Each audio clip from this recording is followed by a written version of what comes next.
Hi, everyone. My name is Bobby Nicholson, and I'm the founder of actprep.com. And this evening, I'm going to be leading us through the journey of the crucial aspects of college admissions that parents learn too late. I've been in the world of the ACT and college admissions for more than 11 years now, and this is designed to be a summary of the things that most parents never learn or learn too late to make a difference in their students' college admissions journey. And my hope is that every one of you will take away at least one actionable nugget that will make a noticeable impact in your student's life. I'll share the disclaimer that this is not designed to be a comprehensive overview of the college admissions process. The schools do a great job of teaching most things. This is designed to cover the things that most parents don't know when they come to us. And I'll share that several of the things I'll be talking about tonight will be the opposite of what you have heard elsewhere. So I'm going to begin the evening telling you a little about my background so that you understand why it might be worthwhile to at least consider some of the things that I have to share, even if they are different than what you have heard elsewhere. But my background is likely very different than what you are anticipating right now. I was the worst student ever when I was your student's age. I never went to class in high school. I had to retake Algebra 1 5 times, and I eventually dropped out of high school and never finished school. And I tried to make it in the real world without having a high school diploma and found that things were not going to go as I had hoped. So I became uber motivated to do something with my life. I got my GED, enrolled at Pellissippi State Community College, and was fortunate enough to have mentors take me under their wings and teach me how to be successful at school and life. And it worked. I became president of my student body. I made almost a perfect 100 in every math class that I took when I was at Pellissippi. I made it on USA Today's All Tennessee academic team. I graduated from Pellissippi with 3.84 GPA. And after I graduated from Maryville College, a school I transferred to, I won the International Student Excellence Award for the transition that I had from high school to college. And when I finished, I knew that I wanted to spend the rest of my life being to other people what my mentors in college had been to me. And that was how actprep.com got started more than 11 years ago. And since then, we have worked with students from 14 different states. We run several schools, ACT prep programs, and we have worked with thousands of students and parents that find themselves in the exact situation that you are in right now, wading through this college admissions process or in the years to come, getting ready for it.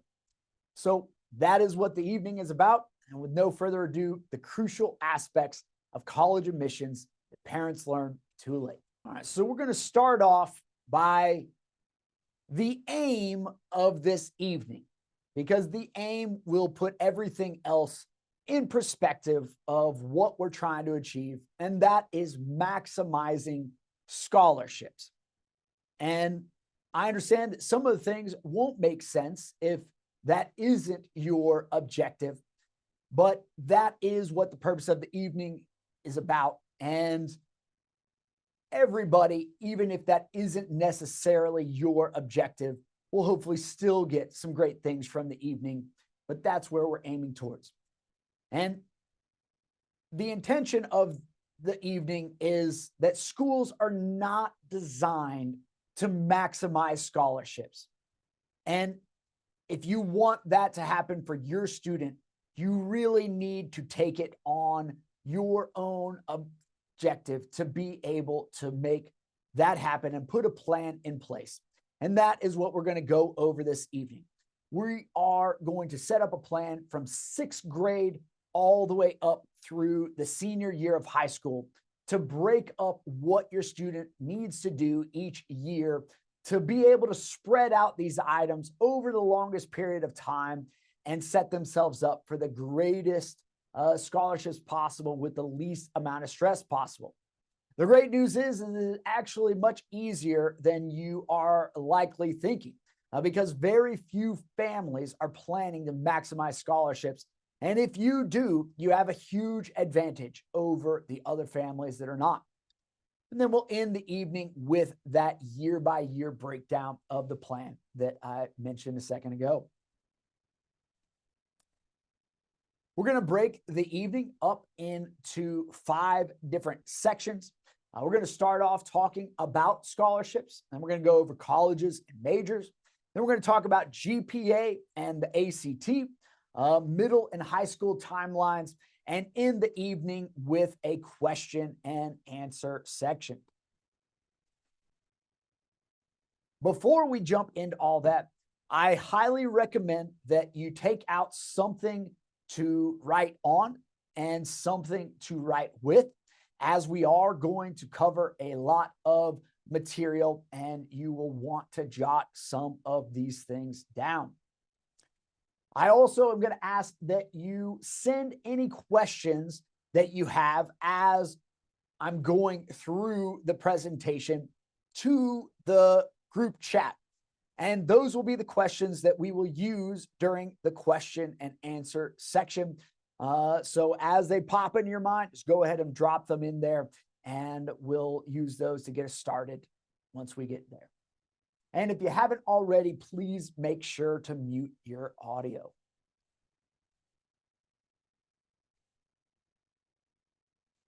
So for our scholarship section, we're just going to start off with some general tips on scholarships, just to hit some low-hanging fruit items that a lot of parents aren't aware of, that will immediately have an impact on your student's journey. First thing is admissions, GPA, and the ACT.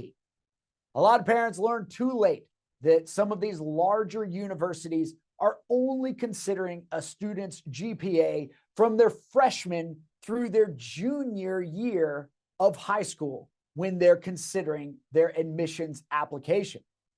So if a student messes up their GPA their freshman year, it can be very hard to recover. And a lot of parents aren't aware of that students can lose their admission based on how they do their senior year, but they often cannot gain it based off of having a higher GPA that last semester or two of their senior year. So they only have from freshman through junior year for most of the larger universities to get that GPA where it needs to be. On the flip side of that, though, and the positive that a lot of parents never become aware of, is that the scholarships GPA and ACT deadline is often long after the admissions GPA and ACT deadline. So, for example, our flagship school here in Tennessee, where we are headquartered, is the University of Tennessee, and their admissions deadline is in December.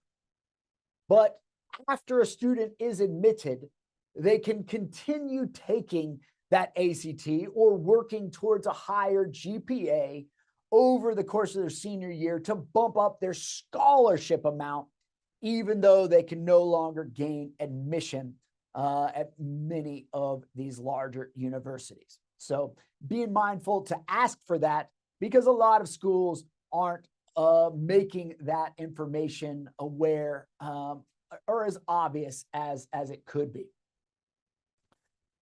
Another simple thing that probably won't affect most of you, but is devastating if it does end up affecting you, is graduating early.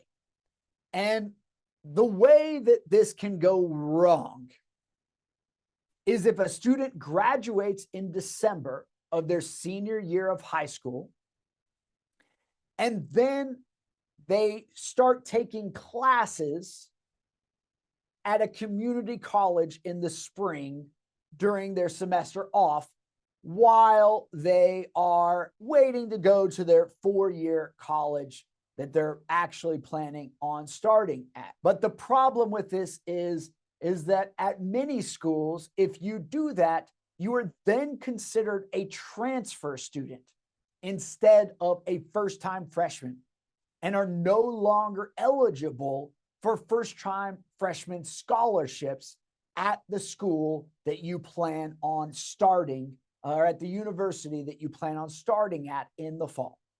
So this likely isn't a problem at every college that you would consider, but we have run into several scenarios where parents learned about this the hard way and were not able to get those scholarships that they would have had if they were aware of this situation. Another thing to consider with graduating early is that some schools, and it is a smaller percentage, only about 30% of schools from our understanding have this scenario, but some schools will have it where they will offer students who start in the spring fewer scholarships.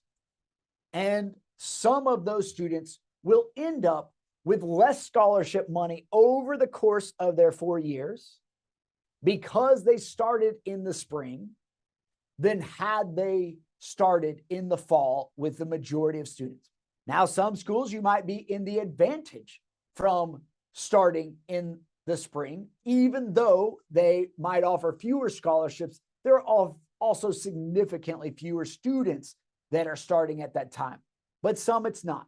So we recommend that you always reach out to the school and explain your situation, the schools that you are planning on attending, and explain your situation when you are considering graduating early.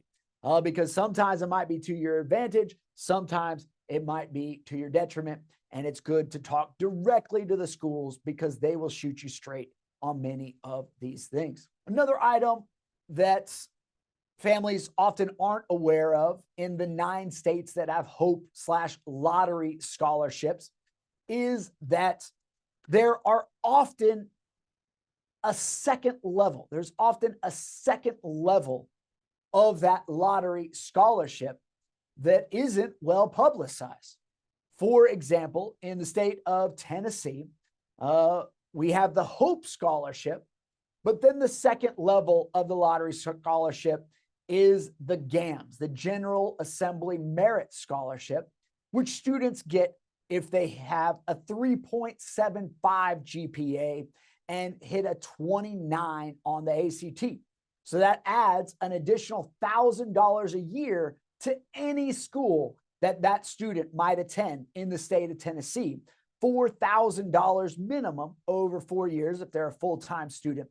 So being aware if you are in a state that has a lottery scholarship, to be informed on any extra levels of the scholarship that you might be eligible for if you plan ahead of time. And last, on the general tips for scholarships before we go more in depth, is QuestBridge. So QuestBridge is an amazing program that very few families are aware of, and you may or may not be eligible. It is for household income of less than $65,000. But even if you aren't eligible, you likely know someone that is. So these are for advanced students, hardworking students that are wanting to go to competitive schools. But for those students that have that eligibility, they are below the $65,000 a year household income, this program can get everything paid for. Not only getting admission to Ivy League level schools or very competitive schools, but get everything paid for. Their tuition, their room and board, and even a stipend, a living stipend for these students, for economically disadvantaged students. So if you know any hardworking students that are in that bracket or might likely be in that bracket, or just spreading the word about this program, several of our students have gotten these QuestBridge scholarships, and they are truly amazing. So can't say enough about QuestBridge. I think we just dropped the link to QuestBridge into the chat if you are interested in learning more about that. All right, so next on the topic of scholarships, parents are often surprised at how much things have changed in the world of scholarships. When you talk to most school counselors or when you talk to most anybody about scholarships, they're usually referring to private scholarships, the ones where you get online and you search for these scholarships and you fill out all these essays. You're probably going to end up having to do interviews and you're competing with all these students. But the reality is that most scholarship dollars come from institutional scholarships. And a lot of these institutional scholarships have moved to a guaranteed scholarship model. And the way that the guaranteed scholarship model works is that if you have a certain GPA and a certain ACT score, you are guaranteed a certain amount of money as long as you get everything turned in on time. You're just increasing your tier of how much money you're going to get based off of what those two numbers come out to. And there are several other types of guaranteed scholarships, like for, national merit finalists, or if you're valedictorians. So a lot of schools have this guaranteed scholarship model where there are no essays to fill out. There are no interviews that you need to do. And there is an unlimited amount of these scholarships. So as long as you meet the requirements of the scholarship, you are guaranteed that amount of money as long as you get everything turned in on time. And even the schools that don't do a guaranteed scholarship model, they will often still have these requirements. And if you get everything turned in before the money runs out for those scholarships, you are guaranteed those scholarships.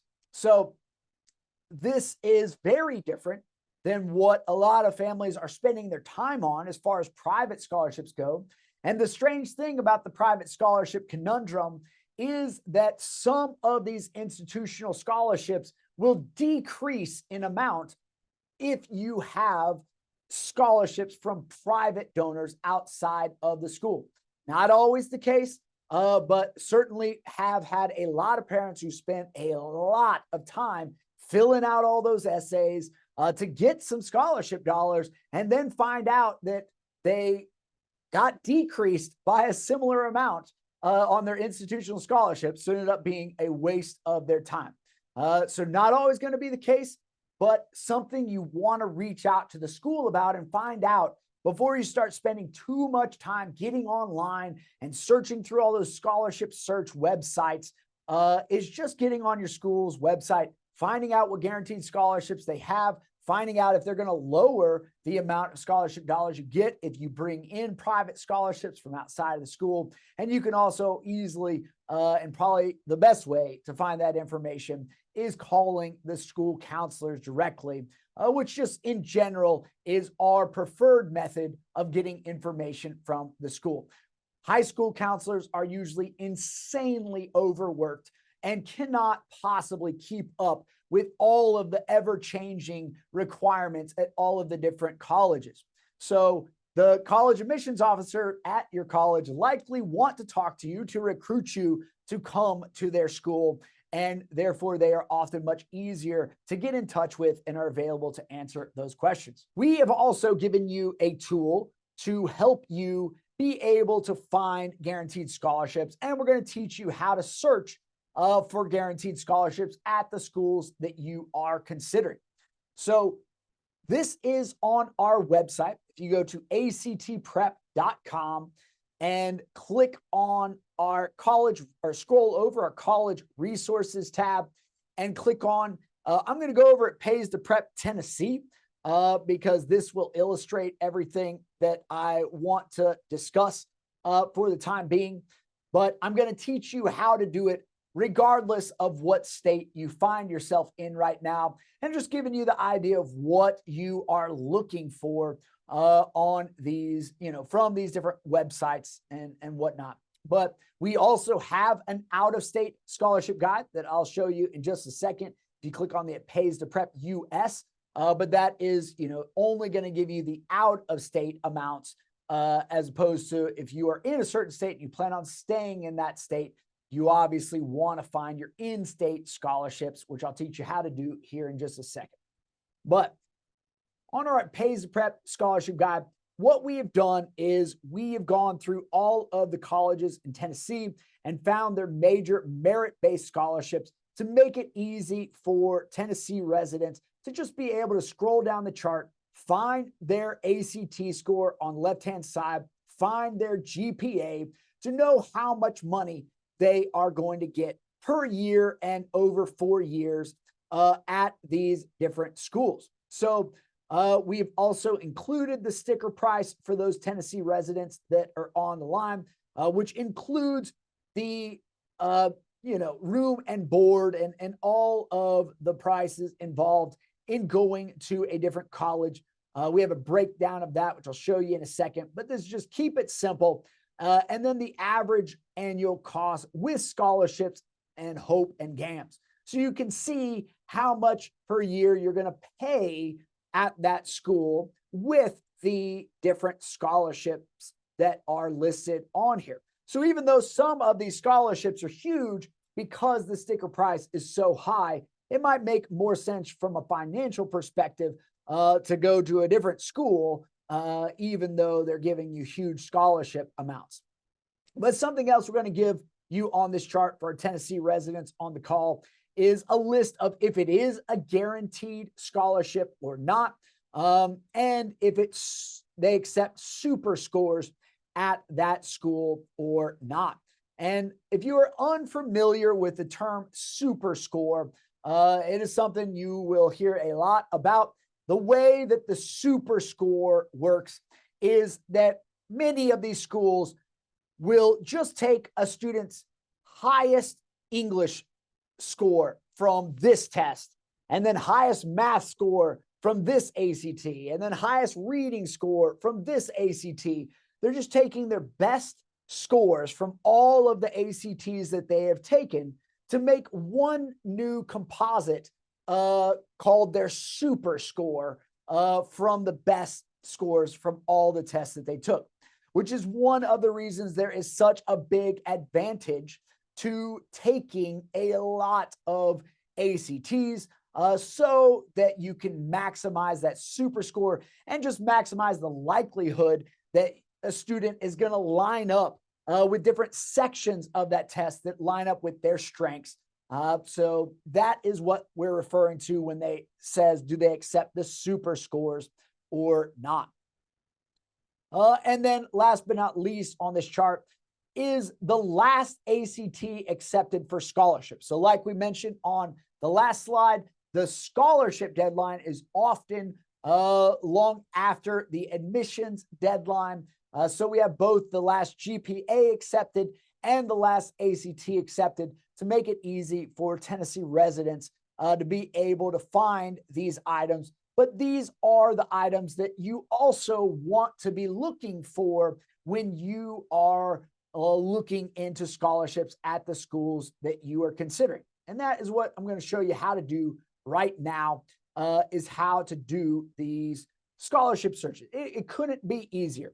All you need to do is get on Google and type in the school that you are considering going to. I'm just going to do the University of Tennessee and then just put scholarships at the end. It is that simple. And almost always the first link that comes up is going to be the correct link. And they're going to have a list of the different scholarships. And if you just click on that list, it will often just give you those exact breakdowns that I was showing you on that chart a second ago. It shows you the ACT score that you need and the annual award, the amount over 4 years, and, for residents here, the amount with Hope and GAMS added in. So they make it very easy. Here's the out-of-state numbers. If you are, looking out of state, same thing. It's going to have the ACT score needed. I happen to know at University of Tennessee, it's a 3.8 GPA that is required for the volunteer scholarship that we're looking at here. And that is it. You know, you would just go through each of the different scholarships at the school that you are considering applying to, and basically keeping a tally of what the GPAs that you need are, what the ACT scores that you need are. And this is where the majority of your student scholarship dollars are likely to come from, is these institutional scholarships, many of which will be guaranteed. And the great thing about institutional scholarships versus the private scholarships is almost all of the institutional scholarships, are a very high percentage of them, will continue all 4 years, where many of the private scholarships are just single year scholarships. So just something to consider when you're deciding where to invest your time, effort, and energy in the scholarship search, is where those dollars are actually likely to come from. So I did mention that I would show you the out of state. I'll just give you a quick look at that out of state. It's basically the same thing. And I will tell you, all of these numbers right now are still last year's numbers. We update all of this information at the end of September, where we find ourselves right now after the schools have updated their information. But we have hundreds of out-of-state scholarships as well. So if you just want to see, or what your student might be eligible for based on their GPA and ACT scores, we put it in a very easy to read chart. Obviously, for all of these numbers, we have had to jump through hoops to make it so standardized. So it's just designed to be a launching point. And you might be surprised at how different they look on the website, but we just tried to give you some way to compare the numbers at the different schools. So we hope once you find scholarships on this chart, then you go to the school's website and search further into the exact numbers and how they do it, because we've had to do a standardized way to make it easier for everybody to be able to interpret these and compare them to other schools. But we are literally, for our 2023 update of this that we are about to do, we are going to multiply these out-of-state scholarships by 4. We will have a little over 1,000 out-of-state scholarships. All of these are guaranteed scholarships to make it super easy for you to see if there are any schools that you might want to consider that you hadn't considered to this point. Even if they are out of state, you might be surprised at how well they can compare if you have the credentials to be able to go to school there and be competitive. Yeah, so in summary on that point, I hope that everybody is seeing something that I say, but I'm in the world of ACT, so it doesn't always mean as much coming from me. But that is that the GPA, the ACT, and the resume are the keys to maximizing scholarship dollars, at least merit-based scholarship dollars. All right. So that ends our scholarship section. We're going to talk a little bit about colleges and majors next. I see that we have a good amount of questions being dropped into the chat. Please don't be shy with adding questions in there so that we have a great start to our question and answer section at the end. And thank you for everyone who has already dropped questions in there. All right. So the next section is over colleges and majors. And this is one of the first controversial things that I'm going to share. And I don't want you to take my word for it. And I just want you to be open-minded to considering what I have to say. And I'm going to give you a bunch of data to back up what I had to say. It doesn't mean I'm right. I just hope that you will be open-minded to considering that. And that is, does it matter where a student goes to college? And a very high percentage of parents who come to us are under the impression that it doesn't matter that much where you go to college because you're learning the same thing regardless of where you go to school. But the reality is that from the data and everything that we know and have seen in the world of college admissions and higher ed, it probably matters way more than most parents realize, as far as, if nothing else, just the amount of money that a student will make over the course of their lifetime with the same degree, from depending on what college they end up going to. So, like I said, you don't have to take my word for it. We just want to throw it out there because we think if we can persuade enough to see the numbers, that you also will be aware that this is probably a much bigger impact than you're thinking right now. And so all of you can find this chart that I'm about to show you on our website, actprep.com. You just scroll over college resources and you click on the ROI tab, okay? And I'm going to tell you a little bit about what this is and where it comes from first, and then we're going to delve into some of the data.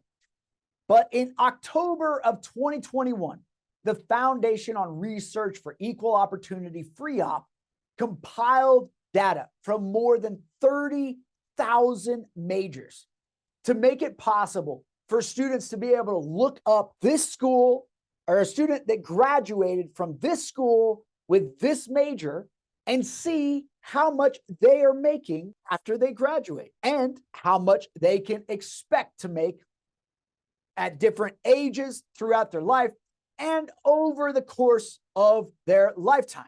And to help you understand where this data comes from, because data is always a funny, weird thing, and maybe a lot of this data is wrong. But my understanding is this is the most accurate information that is available. And where it comes from is the foundation of it is from College Scorecard. And College Scorecard is a government-run website. And basically, the way that this works is that every school, every college in America that accepts Pell Grant students, which is essentially, part of their tuition is being paid for by the federal government, these schools are required to follow up with the Pell Grant students after they graduate to report how much they are making and several other different items at the 10-year mark after they started at that school. So it's at about age 28 for many, if not the vast majority of the Pell Grant students, that the numbers are being reported by these colleges, and they must report these numbers if they want to continue to be able to receive federal funds. So that is the basis. They also use 3 other resources to be able to corroborate all of the information that they have on here. You can do a great amount of research into how they did all this. It's an awesome study, but they found a couple of interesting things. One thing they found is that 25% of majors have a negative return on investment. This means that students who graduate from those schools with those degrees are making less over the course of their lifetime when you factor in how much they spent to go to school there and giving up 4 years of their working life in comparison to students who only have a high school diploma. So you do not want your students to end up in one of these majors that is going to lead to them making less over the course of their lifetime than they would had they just stayed with the high school diploma.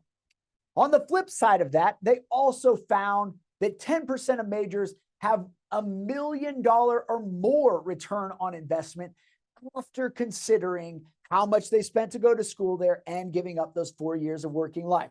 So obviously, you want your students closer to that latter end than the earlier end.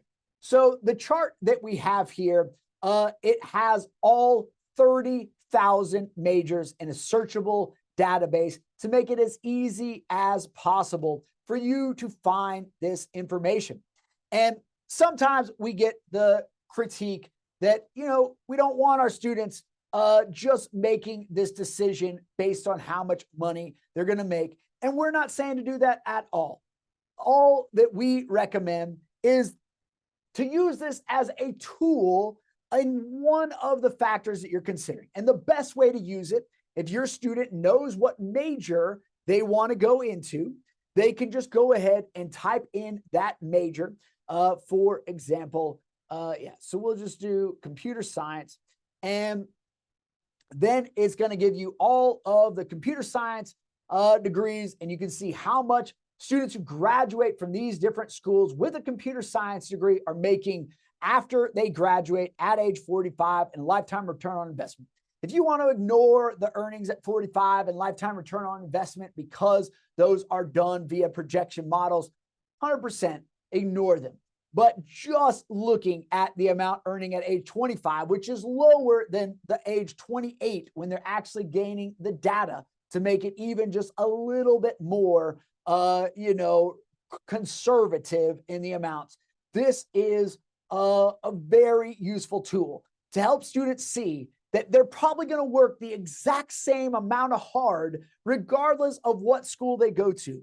But the difference of how much they are likely to make, or at least on average, students who are graduating from there are making, is significant and might help students see that it might, in some scenarios, be worth paying a little more to go to school or to take out a loan to go to school. And I know that's like a dirty word, and we're not saying it's a good idea a lot of the times, but if the numbers make sense, thinking of this more as an investment than just, deciding where you want to go to school and you're spending this money, and just a tool. It is just a tool for students to use. You could also, if you know what college you want to go to, you can just search for that college. If you just want to stay in state, you can just go ahead and search for, in state and just see what is available at your schools. And a lot of times families are surprised. It's not necessarily the schools that you would think that are having the highest return on investment on their degrees. So this is just another tool that we hope that you will utilize. And we've also included 2 other resources to corroborate the information that you're finding on here, which is payscale.com and collegescorecard.gov, the website that I mentioned earlier.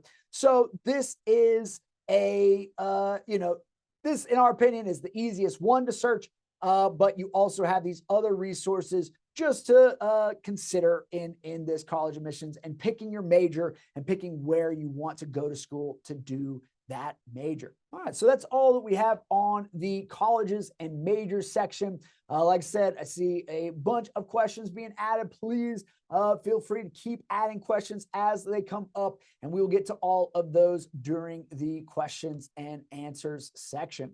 For now, we're going to go over GPA and ACT. And ACT is my wheelhouse, so I'll get a little bit more passionate here, and I'll say much more controversial things here. But I'm certain that if you've never been to one of these presentations, you are going to learn some things you have never heard anywhere else. And I'm not going to ask you to just take my word for it. I'm going to give you data points and give you the ability to verify all these things on your own. But I assure you that knowing them will help your student have a much better chance of doing well on their ACT. So before we get into this section, I just want to define what GPA and ACT are measuring. The GPA measures how hard a student works in comparison to the other students at their school. How hard a student works in comparison to the other students at their school. The ACT/SAT measures mastery level understanding of the basics in comparison to all the other students in the world. And the basics part, I want to super emphasize here, because that is one of the biggest misconceptions about the ACT, is what material is actually being covered on that. So with those definitions in mind, we're actually going to take a look at these common misconceptions about the ACT. So the most controversial thing I'll probably say tonight is that the ACT is a middle school test. And I'm going to elaborate on exactly what I mean by that. But in general, all we're saying is that most students are learning the vast majority of everything they need to do, or that is covered rather, on the ACT by the time they are done with middle school, and that many students, if not most students, are not increasing that much based on the classes that they are taking in high school. And some students would have done much better had they actually gone ahead and gotten their ACT done sooner. And especially many of them would have much less stress their juniors and senior year had they done this prep and ACT a little sooner in their high school career. So just to talk about exactly what I mean by that, on the English and reading section, I'll talk about first, all of the material on the English and the reading section of the ACT have been taught by the end of 8th grade for the vast majority of public school students. So just to give an example, we had a 7th grader do our program this past summer, or actually 2 summers ago now. And after completing our program, she scored a 36 on the English section. That's not possible for 99.99% of students to do on the math section, because there are things tested on the math section that you have to have high school level classes to be able to take. But on the English section, everything has been taught by the end of 8th grade. And a lot of students are actually would have scored higher had they taken the at least English section, would have scored higher on the English section had they taken it closer to middle school, because that's really when they're doing a lot of the grammar work. And that's what they're mainly testing on the English section.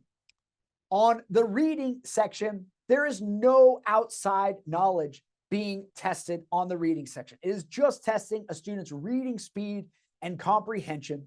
And students have a lot of what they need by the time they finish 8th grade.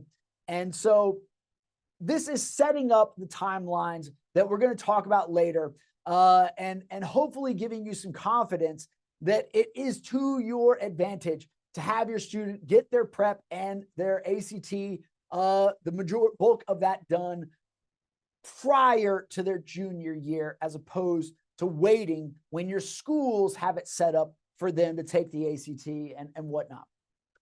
The science section, all but 4 questions on the science section can be done by an 8th grader.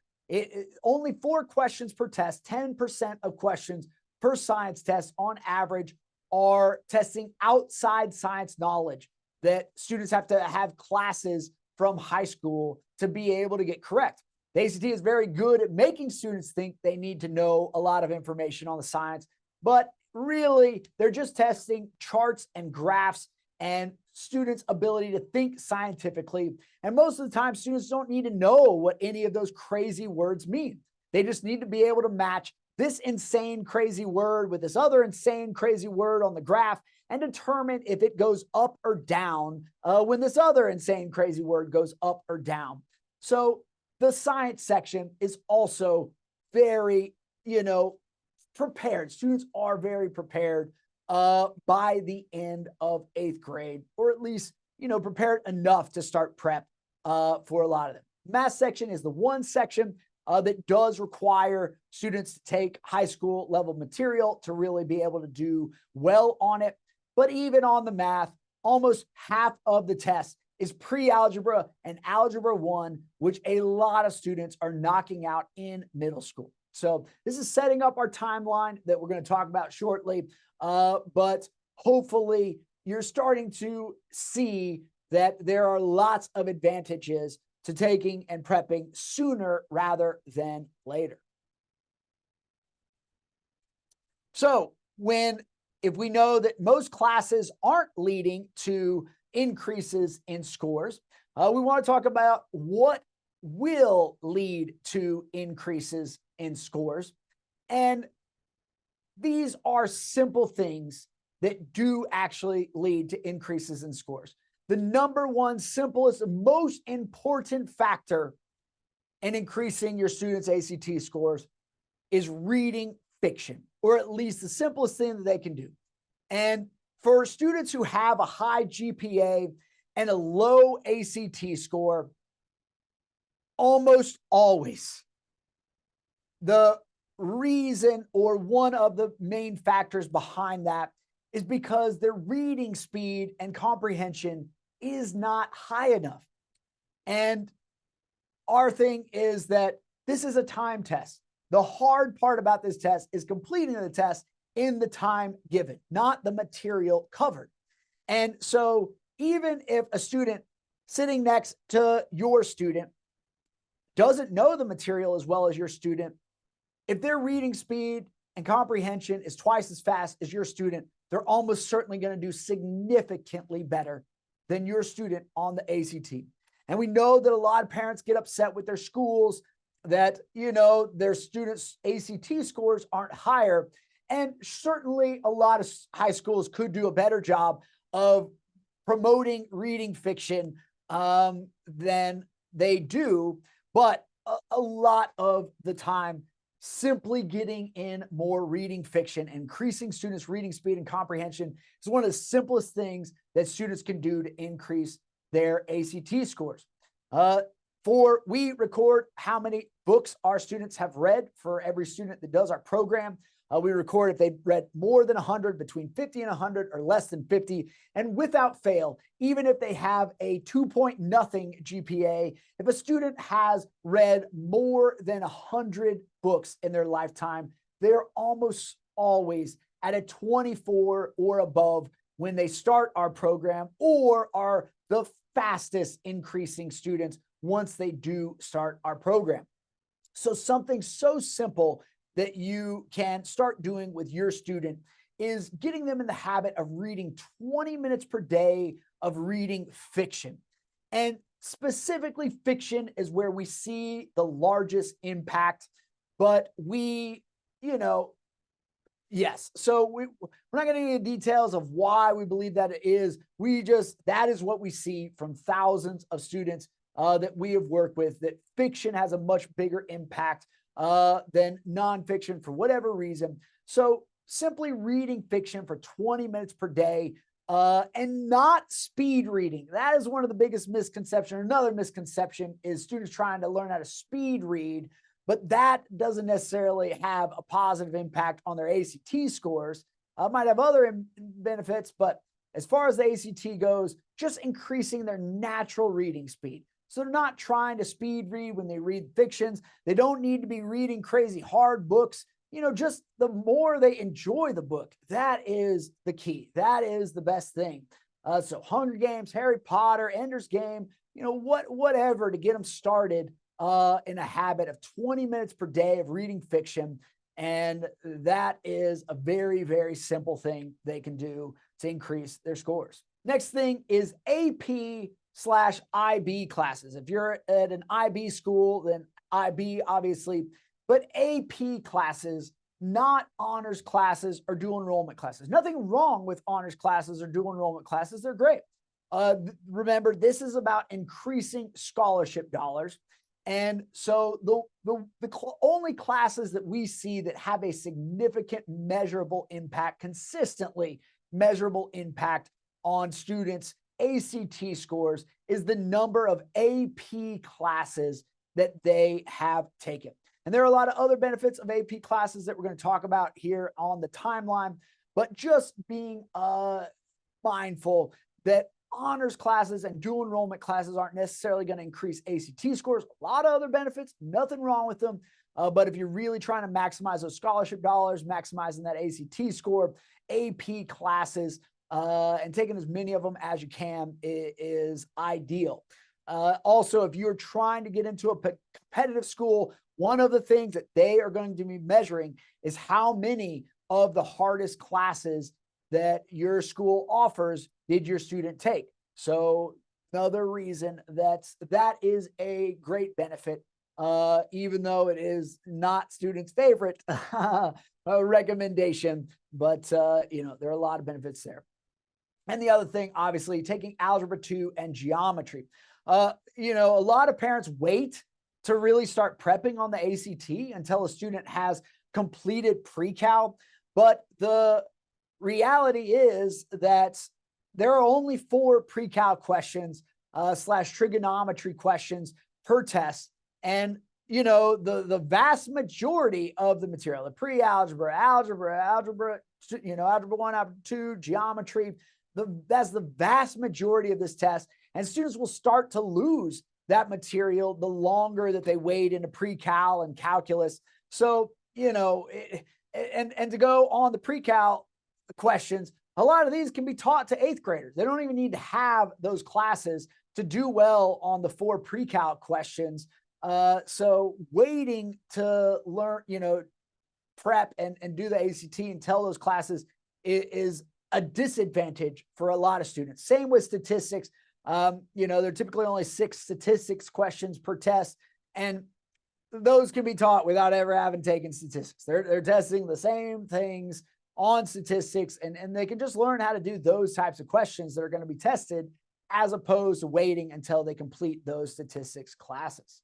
So very simple things your students can do to increase those ACTs and GPAs. All right. Yeah. Great job on the questions. We're going to keep moving along. If you have any questions, be sure to drop those in the chat. We're going to go ahead and jump into our timelines now. And I want to start off by just going over the objectives of the timelines, so that even if your student is beyond the timelines that we are going over, you can still incorporate the philosophies behind the timelines into wherever your student finds themselves at right now. All right, so part of the timeline is obviously going to be maximize reading throughout as many years as they can. Grammar and math, as early as possible, getting them the necessary resources to become great at grammar and math. Algebra 2 and geometry, part of what these timelines are designed is for them to be able to complete Algebra 2 and geometry as early as possible in their high school career, because those are really the ones that they need to, fully be ready to prep, though there are also some reasons to start prep before they complete Algebra 2 and geometry if they aren't able to complete those in their freshman and sophomore years. And this mainly means taking Algebra 1 in middle school, if at all possible, at your student's school. Another thing that the timelines are designed to optimize for is getting your students accepted into governor school. So we'll talk a little bit more about what governor school is, but it is a selective program that almost every state, if not every state in the U.S., offers, and it is often a free or very inexpensive program, but it is competitive to get in. But all colleges are aware of governor school. It is an easy thing to add to your application, and a lot of other benefits on that front as well, as far as helping them get into competitive schools or just get better prepared for college. ACT prep timing is also our goal is to get your students prepping with us or whoever you end up prepping with in either the spring or summer of their sophomore year, or as soon as they can after that, is the ideal time for a lot of students that are trying to optimize for scholarship dollars. And then their junior summer, doing governor school, doing college applications, doing any scholarship applications, their junior summer, because most students that we work with are doing all of those things and doing ACT prep on top of them. It is very stressful, very, hard on the student. And so these are the underlying principles of the timelines that I'm about to go through with you. So this is the middle school timeline. And the objective of this middle school timeline is to set up high school timeline. All right. So in sixth grade, just keeping it simple, 20 minutes of fiction per day, getting them on that, not anything hard, not pressuring them into trying to speed read, just trying to slowly increase their reading speed and comprehension through their middle school years at a daily habit of 20 minutes of fiction per day. Making sure they are great at math and making sure they are great at grammar. All right. There are several ways to do this. If you can afford tutoring, this is going to save you so much money in tutoring down the road if you help them become great at math and grammar now. Because the biggest problem with math isn't that students aren't understanding the newer, harder concepts. It is that they are often not, or they have gaps in their foundations. And so even though they're understanding the new material, awesome, they are missing the problem because of one step, one foundational thing that they mislearned or never learned from middle school. And if you can nip that in the bud now when they're in sixth grade, then it is also setting them up for so many other great things and going to save you a lot of money, likely on tutors down the road. But there are also lots of great free resources for this, like Khan Academy, to be able to help your students become masters of sixth grade level math. And if they become masters of sixth grade level math, really build those foundations, they're likely going to see themselves as good at math and good at grammar, and are going to continue to be great at those things throughout. The COVID years messed up a lot of things for a lot of students, but hopefully, if you can just get your student on that track earlier, the better. Seventh grade year, Duke tip. All right. If you score in the 95 percentile of all seventh graders on a standardized test, then you will have the opportunity to be able to get into the Duke tip program, which is another great opportunity. It'll get some colleges looking at you early. It'll get you resources available for your student. And the great news is, if you did what we just talked about in sixth grade of reading fiction 20 minutes per day, getting them great at math and great at science, they are highly likely going to score in the 95th percentile of seventh graders because nobody's doing it. Nobody's doing it. Your student does not need to be a genius to score in the 95 percentile of seventh graders. You just need to be intentional about it. So a great way to do that is setting up the sixth grade year. All right, eighth grade, ideally, they will take Algebra 1 so that they can jump right into Algebra 2 and geometry in freshman and junior year of high school. And we recommend that they go ahead and take the ACT their eighth grade. Any parent can get on the ACT website, actstudent.org, and sign your student up for an ACT.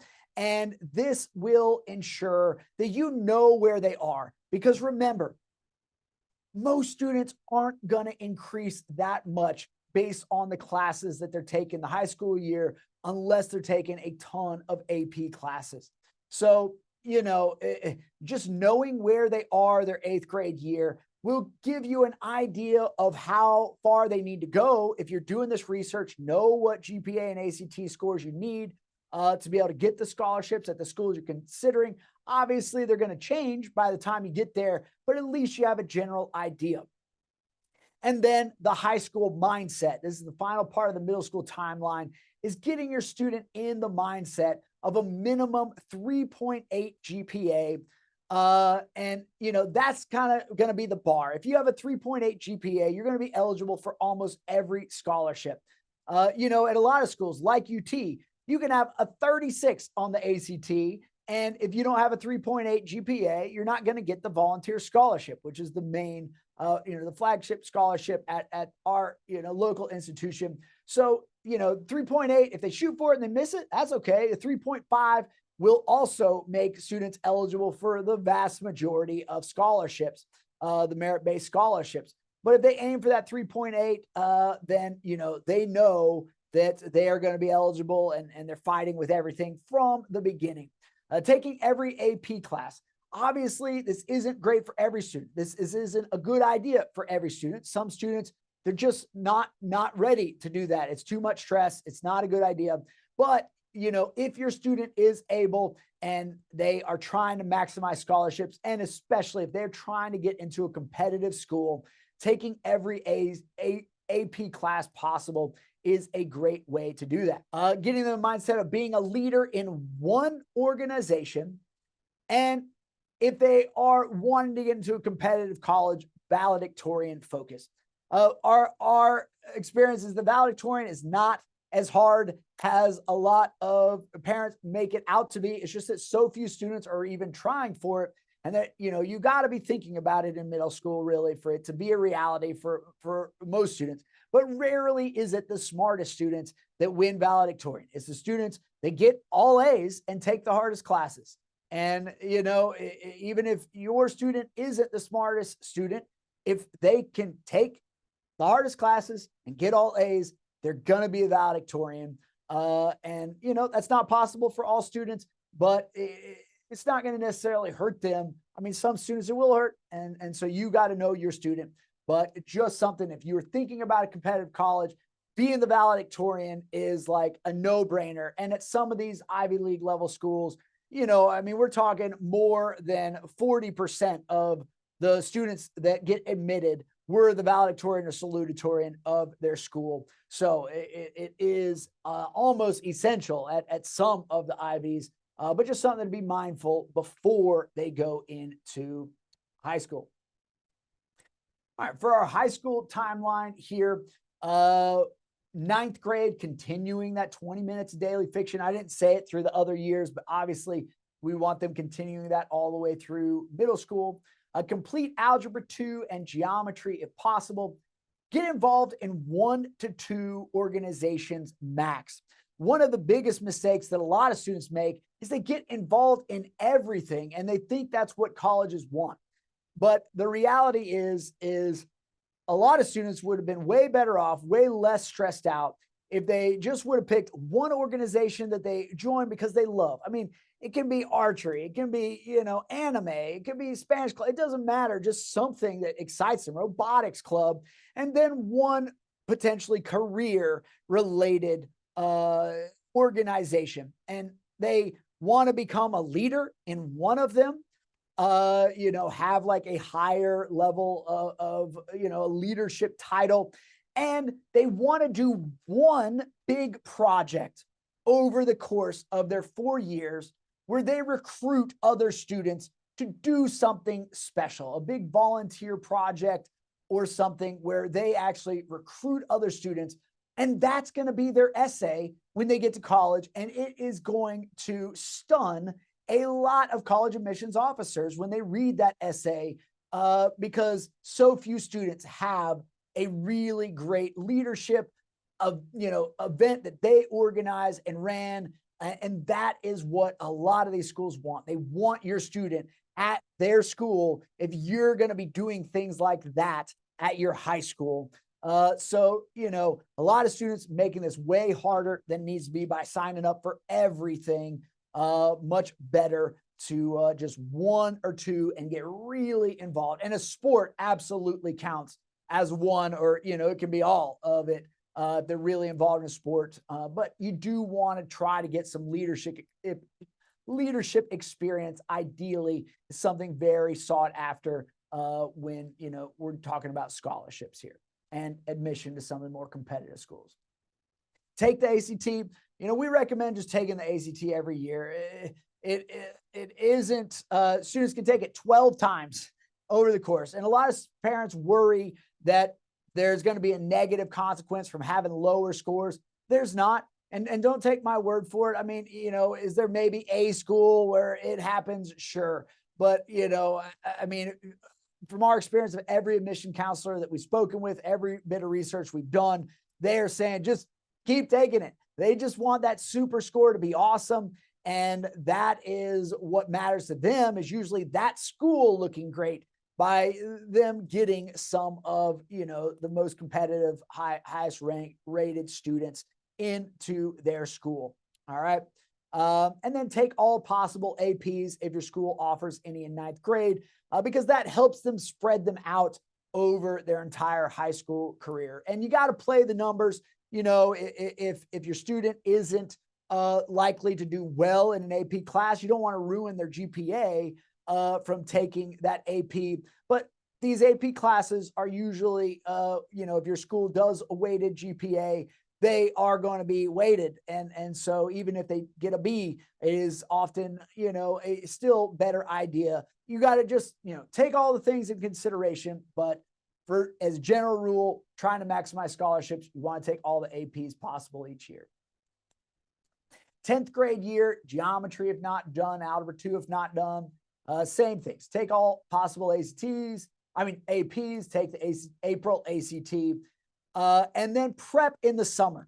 So this, in our experience, this is the ideal time for the vast majority of students to prep, is the summer after their sophomore year or the spring of their sophomore year, so that you have prepped before taking the PSAT in the fall, or in their junior year, because so few students are prepping for standardized tests. And, you know, for those wondering about ACT versus SAT, they are nearly identical tests. And certainly the vast majority of students are going to score very close percentile wise. And if they, you know, our thing as a plug for the ACT, if you prep for the ACT, everything on the ACT, you know, is going to cover everything on the SAT. It's not true if you prep the other way. There are things on the ACT that are not on the SAT. So if you only prep for the SAT, you're not going to be as prepared for the science section of the ACT, and you're not going to be prepared for some of the math that's being tested on the ACT. So much better, in our biased opinion, to prep for the ACT than the SAT. But if they prep for the ACT, SAT, they are going to be better prepared for that PSAT. And so few students are prepping before they take the PSAT that you have a much higher likelihood of scoring in a range that will help them be noticed, or maybe even become, you know, semifinalists or finalists, national merit finalists, based on their PSAT scores. All right. And like we said, a lot of students are already going to have their end ACT score that they need, by the end of their sophomore year. We've had freshmen that have hit 36s on their ACT. You do not, like we said, need all these years to be able to do that. So, you know, this is time I have to do. 11th grade, take all possible APs. Summer, governor school, college visits, applying to college scholarships. That should be the summer after their 11th grade year. And if you can prep the summer after sophomore year for the ACT and SAT, you're just really tying off loose ends. And it also gives your student plenty of time. It essentially gives them 2 more years to be able to get the ACT up higher. If the prep they did that summer didn't get them to where they need to be, they still got enough time to get almost any possible increase that they would want. I mean, we have a year-long program. More than 60% of students in a year-long program get an 8-point increase. A ton of them getting 10-point increases. You give students 2 years to continue prepping, they can achieve almost any ACT score they need. So that's another great advantage of prepping sooner rather than later.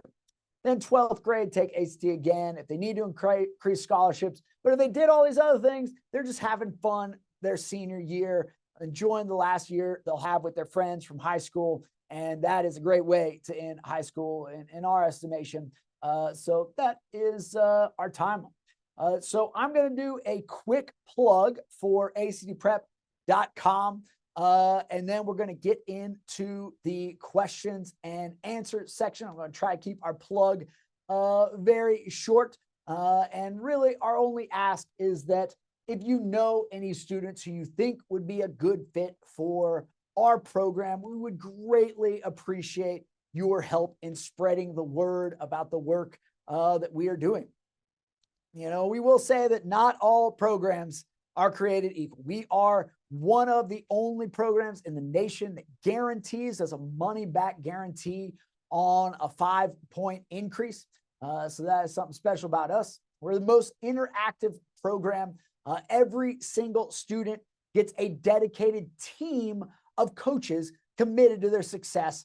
and they are in daily contact with them over the 13 weeks of our program. So we have a 13-week program and a year-long program, and they are involved on a very high level with their students. Our results, no other program is even in the same league. And I don't expect you to just take my word for it. We have a wall of greats on our website. If you go to our website, actprep.com, just click on wall of greats or click on lifetime greats, and you can just see our alumni with increases that you're not going to see in any other program. 12-point increase, 11-point increase. These are obviously our best students, but we have hundreds and hundreds of students at 5, 6, 7, 8, 9, 10. This is Davis Garrett. That's that student I was telling you about as a freshman, got a 36 on his ACT in our program at a 10-point increase. Obviously a smart kid. He started with 26 as a freshman, but just goes to show you do not need all these classes all the way through high school to be able to do exceptionally well on the ACT. So yeah, if you're thinking about us, would love for you to at least look into our website and see that, we offer something very different than you're going to find anywhere else. I am the teacher for all of our group classes. So if you found me annoying, probably not a good fit for your student. But if you thought you like my energy, you like the way that I teach, I literally have a one-on-one relationship with every single student who does our program. I do a one-on-one Zoom session with every single student just to get to know them. And then I am regularly involved and always available for our students throughout the course of their time with us. They call me literally anytime. Give you some of the details. It's a 13-week program of 1.5 hours per day, 6 days per week. So we are going to be one of the most challenging, most rigorous programs in the nation, but it pays, obviously, to put in the hours when they are working with us. But you want to pick a time when your student is best able to commit those hours over the course of their time with us. We have a start date almost every month. Our next class begins on October 8th, and classes meet on Sundays from 4 to 6 p.m. Eastern time. You can call or email me anytime. My cell phone is here on the screen, or you can email me at bobby@actprep.com. And our only ask is we would greatly appreciate, even if this isn't a good fit for you, our program isn't a good fit for you, we would greatly appreciate if you help spread the word about either our program or just our website or this seminar. We do one of these seminars each month. They can sign up for this seminar on our website. Anything to help get the word out about our program, we would greatly appreciate your help. All right, so that gets us to our question and answer section. I'm going to go ahead and pull these questions up, and we will just go ahead and start working through them and go from there. So I'm going to start at the top. We got a lot of questions in here, and I certainly appreciate all of your questions. What are the best ways to find info about colleges? So I did share some of that on the presentation. So this might have been before that part. But I think going to this college's website obviously is the premier place to find information about that school, but as just finding out what programs are best, doing searches online are really great if you're looking for, what programs are best for different majors, or talking to your school counselor is a great way to do that. Are students that take the CCP classes in high school still considered first-year freshmen when they start college? So I'm guessing I'm not actually familiar with CCP. I don't know if that is dual enrollment classes, but absolutely dual enrollment classes they do not count you. It isn't until you graduate from high school that anything that you would do would be considered you are a college student. So if you graduate from high school and then enroll at a community college, then you would likely be considered a transfer student as opposed to a first-time freshman. But absolutely, dual enrollment classes are a great thing, and they do not mess up any of your first-time freshman eligibility. Like Heather, is PSEO college while in high school different than graduating early, as you just defined? I'm also not familiar with the PSEO, so I can't speak directly to that program. But if that is like dual enrollment, until you are graduated from high school, you have no fears, and enroll at a community college or other college, you have no fears that I'm aware of messing that up. What is a good ACT score? It is our experience that nearly 100% of students with at least a 3.5 GPA are capable of at least a 28. Whether or not they're going to invest enough time to be able to make that happen is a different thing, but are capable. We have yet to experience a scenario outside of, remedial situation or learning disabilities that we have seen the students aren't capable of at least a 28 if they have a 3.5 GPA. I'm sure they exist, but a much higher percentage are capable. And 28 is what we really see as, the lowest level of what we would consider a good ACT score. And we also know that a lot of students would score way higher if they just had higher expectations of themselves and what a good score is. So, obviously that's not a good thing for every student. They can have serious insecurities about that. But knowing your student, a lot of students would do way better if they were just challenged on what to expect as a good ACT score. Are there any negative consequences of taking the ACT multiple times? Like I mentioned earlier, not that we are aware of. I mean, there is a great benefit of taking the ACT a ton of times as far as the super score goes. And don't take our word for it, but you can speak to any college admission that we have spoken with, and they are going to recommend that they're not going to negatively look at a bad test score on there. They really just care either about your best ACT score if they don't accept super scores, or your super score, if they do.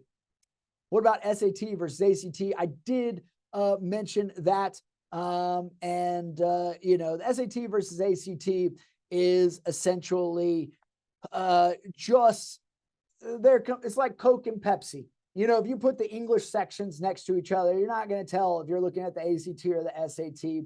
The math is a bit different. There's a section with a calculator and a section without, and some student strengths might line up better with one than the other. But like we said, any school is going to accept any of them. Some people say that Ivy Leagues, a higher percentage of students submit SAT scores, and that's true. But if you actually speak to those schools and see if, or look at the preference of if a student has an advantage of submitting SAT versus ACT, we are not aware of it. I mean, it could exist, and a counselor that's looking at yours might have a bias. It's possible, but we are just not aware of any counselor that we've ever spoken with, and every school in America will accept every ACT score, at least every school we're aware of, and we never heard of an exception.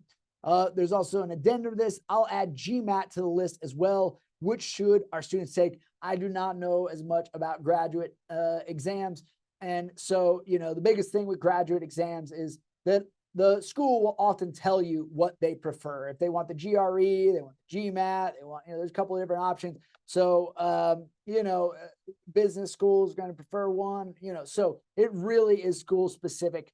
But I don't know much about graduate entrance exams.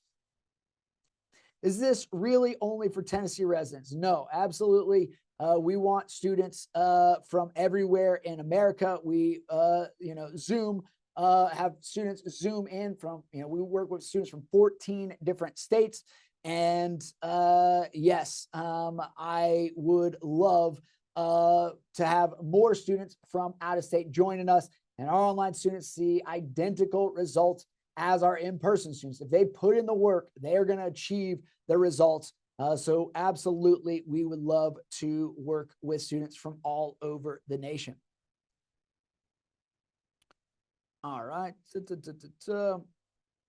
Why take the SAT and go through with it when it's being dropped? So the question, I'm sure, pertains to admissions.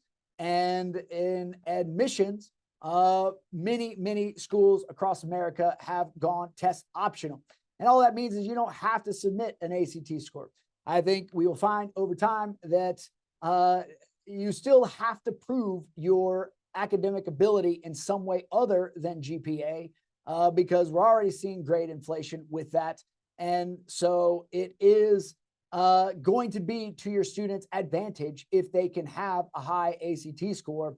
And like I mentioned earlier, especially for scholarships, almost all scholarships, all merit-based scholarships in America are still requiring a standardized testing component to be eligible.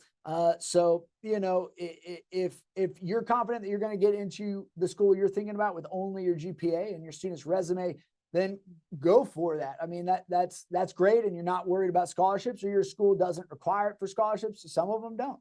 Then it might not be to your advantage. But for the vast majority of students that are trying to get scholarships, it is going to be the easiest and fastest and most straightforward way to guarantee, literally guarantee, those scholarships.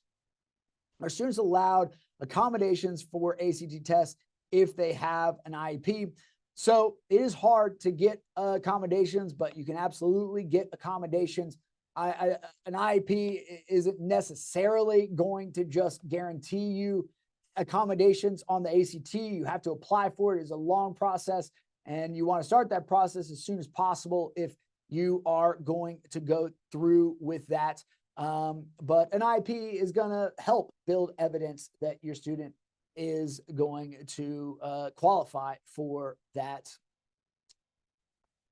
accommodation. What are some resources for improving math and grammar abilities? Like I mentioned earlier, Khan Academy has some incredible free resources to improve both grammar and math ability, and getting a student in a daily habit of just doing, you know, some amount of time, or a weekly habit of doing some, you know, amount of time on Khan Academy is such an incredible resource for students, and he's such a good teacher. So colleges don't care the timeline between testing in college. A good ACT in grade 8, 9, the same as 11, 12. Yes. So ACT scores are good for 5 years. And so if they take it in 8th grade, they're still their senior year. That is going to be good to go. And we've never heard of any college, you know, having an issue because an ACT was taken sooner rather than later. With everything, it is always best to reach out to the colleges that you are applying to and ask, you know, these exact questions that could affect your enrollment or scholarships or other, but we are just not aware of any situation where, you know, they're going to care if it's earlier or later in the high school experience. Can you choose to only take certain sections, or do you have to take the entire ACT each time? You do have to take the entire ACT each time. They were going to do it. They backed out when COVID hit, and they have not reintroduced the idea of doing it. They are planning on, from my understanding, going all computer-based. And when that happens, there probably is going to be a higher likelihood of them bringing that back. But I think part of the reason it wasn't rolled out is because of how hard it is to administer, you know, at the different schools across America.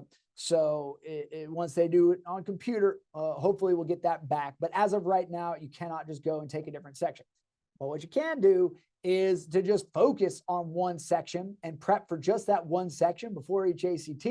Go take the whole thing, obviously, but you're really just trying to crush that one section, get all your prep for that one section, and increasing your super score is a great way. We highly recommend it. We do it with a lot of students. So do the highest scores from each section eventually add to the final ACT total, or is it scored per total test? So for a super score, it's just taking your best English from all of the tests you took, best science from all of the tests you took, best math, etc., from all the tests you took, to create one new composite of the average of your best scores from each of the different sections is how the super score works. Can you share these slides? We tried to do it before, and you know, I'd rather not do that, and we're changing and updating them. But if you want a recording of this, you can send me an email at bobby@actprep.com. I'd be happy to send you a recording so that you can have access to all of the slides. Does scouting leadership and Eagle project count, or does it need to be an organization? No, Eagle Scout, Boy Scouts, Eagle, yeah, absolutely, that counts. It doesn't need to be with the high school. It can be with your church group. You know, you just want to demonstrate leadership and being involved in something that is outside of the classroom. But it also, you know, one thing you do need to think about is that these schools, it is a very attractive thing if a student is very, you know, engaged at your high school, because they think you're going to be that same way at their school, as far as adding value, like creating, you know, events and you know, so there might be a small, you know, benefit to it being at the school, but an Eagle Scout is absolutely going to be a great thing to add to a resume. But, you know, having specific leadership component, and just like we said, that one project, a big project that they do that's, you know, over a period of time, that does something good for the community, where they recruited other students, a lot of planning, and you know, that can be a great essay, and it will really stand out for a lot.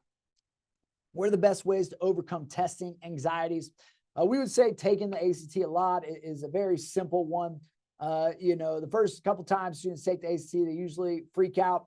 But a very easy one that we do with a lot of our students is having parents proctor ACTs at home. And you can find, you know, practice tests online. You know, you can also get prep books. You know, the official ACT prep guide is really an essential prep book if you're going to be self-prepping and administering those tests at home. You know, we do one test per week, not the entire test, just like the English test, you know, for 35 minutes on the reading or science, or 45 minutes on the English, or an hour on the math.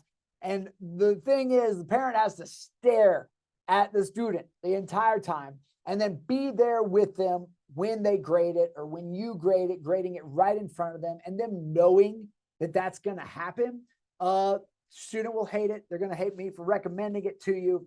But every week that a student does that, it is crazy how much easier each week gets.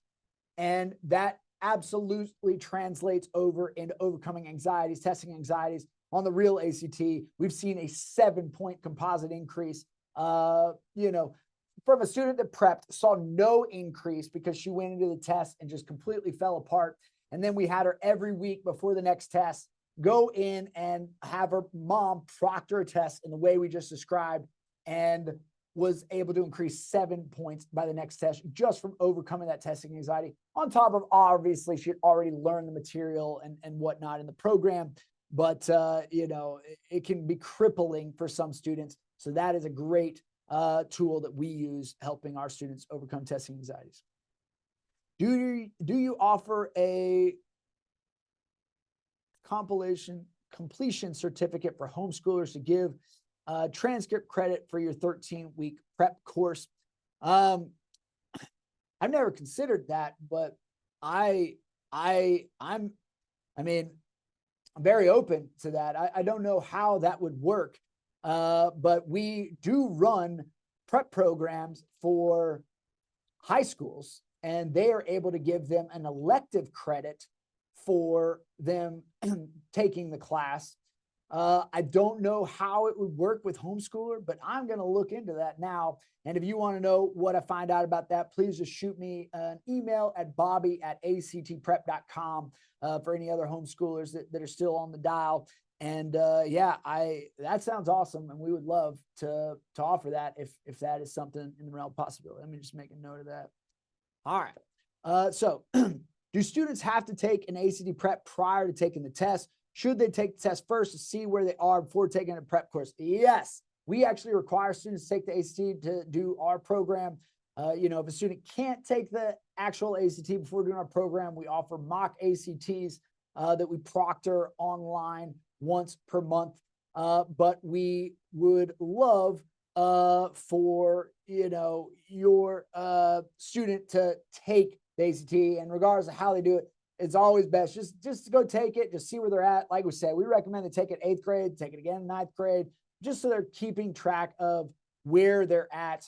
And they need to know where they're at. If you're going to pay for a prep program anywhere, it just helps so much having the student had the experience of being under the pressure of the real ACT. Mock ACTs aren't good. We hate the pre-ACT. The pre-ACT is so bad at predicting scores. We sometimes have students do the pre-ACT and then come take a mock ACT with us. We'll score 6 points lower on our mock ACT than they did on the pre-ACT that they took just, months prior to that. So we are not a fan of the pre-ACT. I mean, it does something, it usually gets you in the ballpark within 2 or 3 points. But yeah, not a big fan of pre-ACT. Just go have your student. You have to pay for it. That's why schools do the pre-ACT, because it's super cheap. And it'd be really expensive to have all the students take the, ACT several times throughout high school. But that's why you got to take it into your own, house to pay for them on, actstudent.org is where you go to actually sign up your student for the ACT. But highly recommend. Is a super score a cumulative of your best in each section for a total? Yes, it is. Will studying for the SSAT assist at all in getting used to ACT type questions? So the SSAT is going to have a lot of vocabulary stuff on it.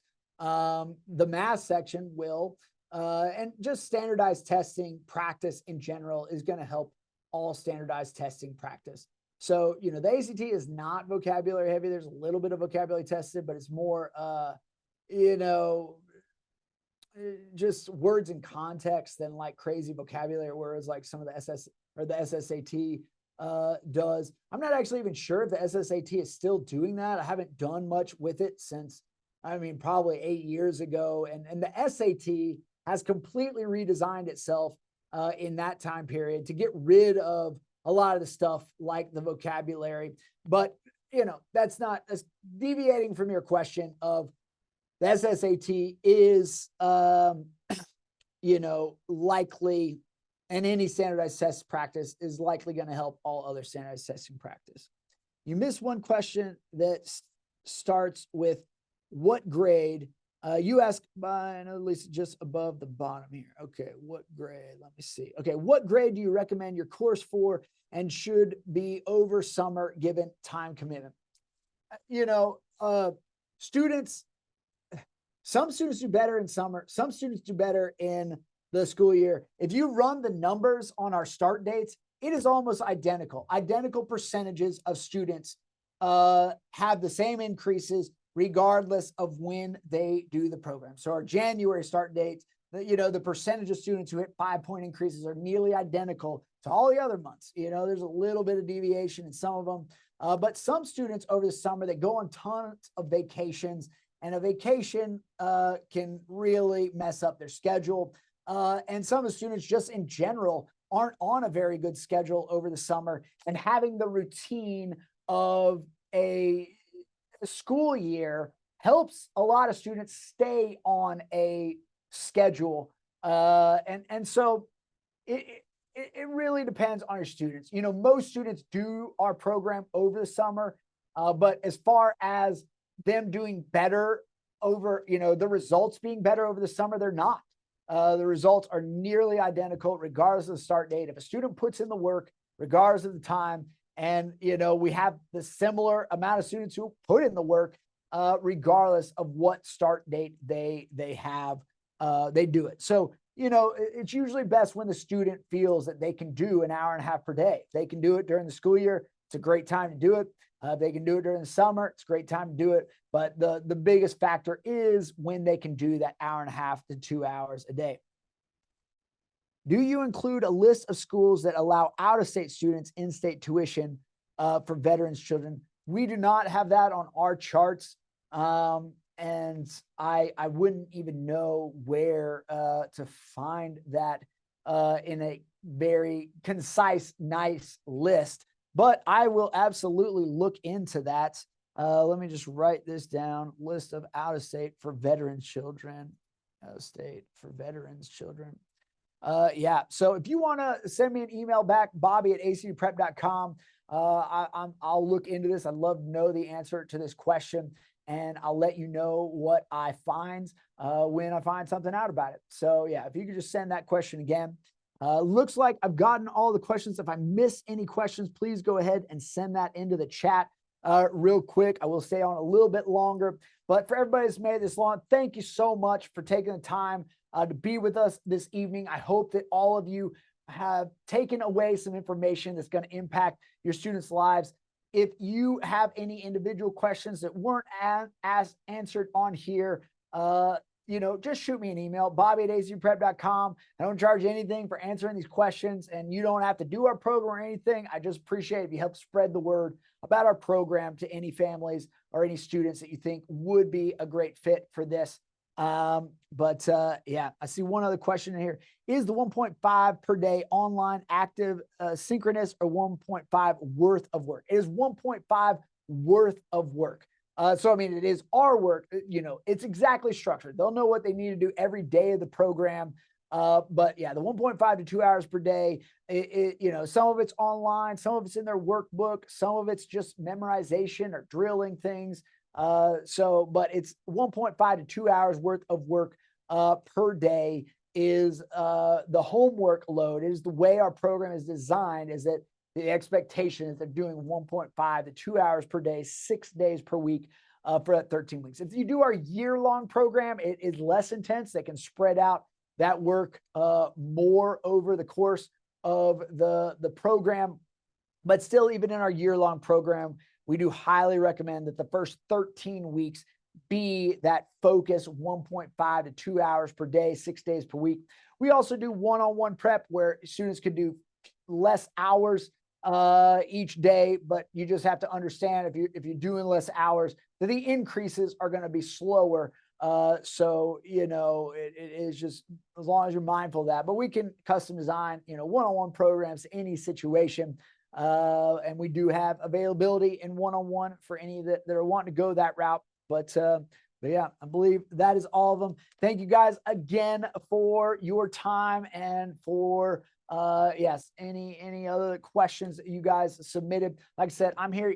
Reach out to me anytime, and I'd love to help you in your journey if I am able. So you guys have a great rest of your night, and until next time.